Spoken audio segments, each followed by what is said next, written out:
Hey, I tried to do a deal with a man the other day. It turned out he was a liberal. Also turned out that he was a Dutchman.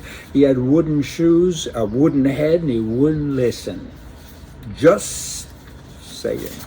There's a network of 100 learning centers in the United States called Brain Balance Achievement Centers.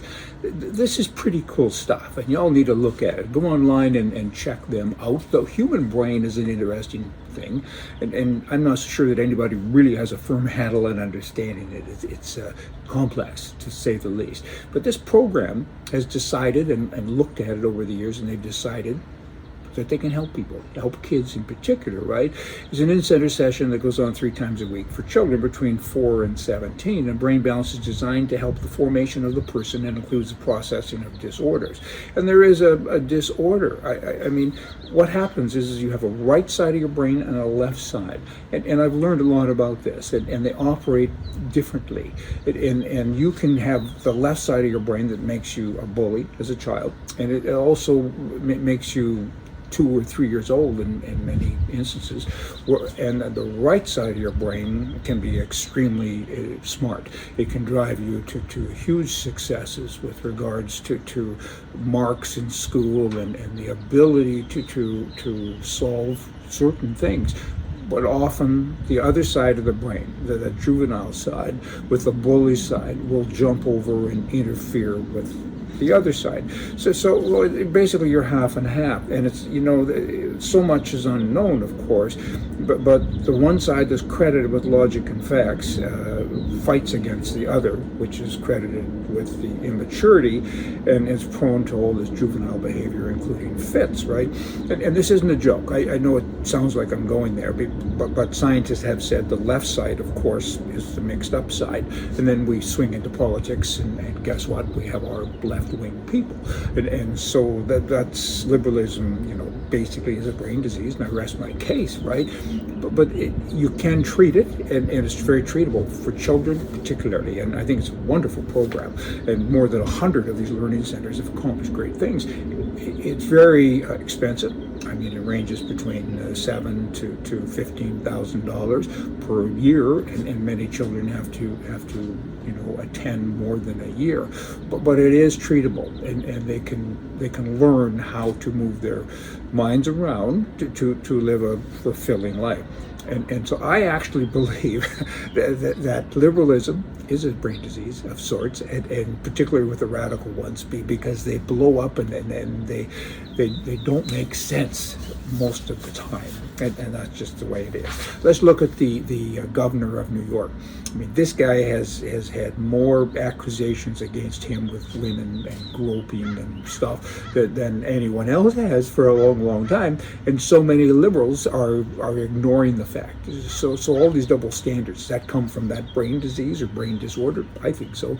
I mean, there was a book written about President Trump that said, he's a predator. Well, the makings of a predator.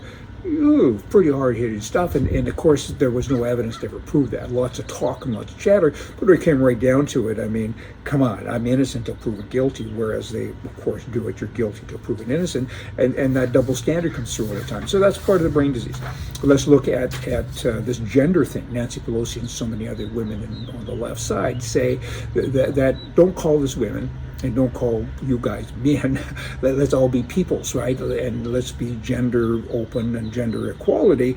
But those same people recently are celebrating Women's Week. They celebrate women, and they want to commemorate the achievements of women.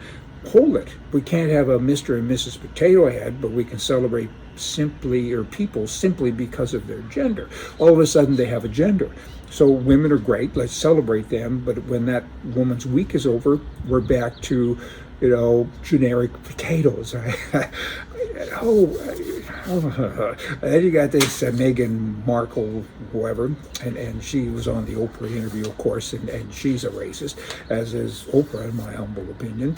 And now so we can take that, and all of that just kind of feeds the left-wing people, right? And so many black people. I remember when Obama was running, they interviewed black people that came out of the voting booth and said, "How did you vote?" And they voted for him. Why? Because he's black. That's it? That's all you got? Yeah. Shouldn't you vote for somebody because they're good? I voted for him, but whatever. In Canada, 520 current and former black federal public servants are now part of a 900 million, pretty close to a billion, class action lawsuit. They're saying for the last 100 years, the government of Canada has discriminated against us, and they haven't given advancement or opportunities, and they've harassed us all the time. You know what? The truth is the opposite of that. I mean, because there are many jobs, particularly in the military and other places, that you get preference if you're black. You have for a long time, which is wrong, because that's racist. I mean, it's not based on your ability, it's based on your color now, and now they want $1 billion more for it. And now you have Justin Trudeau, who is saying, all of this racism talk with regards to Buckingham Palace, I'm not going to do anything about that right now. That's the driving force for why Harry and what's her name, had their exit for their royal duties. But he says this, right now I'm not going to have a conversation about racism because I'm focused on getting us through this pandemic. Really? Are you kidding me? And that's just not accurate stuff. This is the same guy that's going after law-abiding Canadians right now and spending billions of dollars to take their guns away from them. And so he's off track on so many different paths here. and oh boy, hey y'all, come back here tomorrow. We're going to vote for you from the right. See ya.